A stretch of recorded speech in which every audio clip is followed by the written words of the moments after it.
नमस्कार शेतकरी मित्रांनो, माझं नाव रघुनाथ विश्वनाथ मेश्राम, राहणार उमरी जारा, पोस्ट दाबडी, तालुका आर्णी, जिल्हा यवतमाळ। माझी 5 एकर नवनीत कापसाची लागवड आहे। समजा माझं नवनीत या वाणाचं पहा, हे बोंड साईज पहा आणि कापूस वेचण्याला फार सोपा आणि वजन पण कापसाचं खूप जबरदस्त आहे। एक बाई कमीत कमी 1 क्विंटल पर्यंत कापूस वेचत आहे।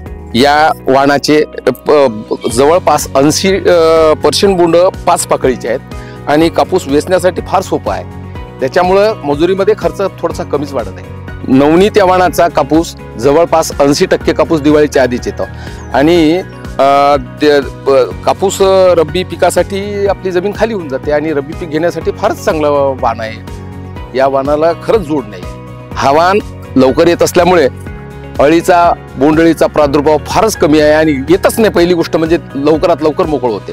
नवनीत हे वाण मी जवळपास 3 वर्षापासून लावतो। मागच्या वर्षी मला 2 एकरामध्ये 22 क्विंटल कापूस झाला आणि या कापसाला प्रत्येक शेतकऱ्याने जर साथ दिली तर शेतकऱ्याचा फायदाच होतो आणि हा कापूस नवनीत प्रत्येक शेतकऱ्याने लावावा अशी माझी इच्छा आहे।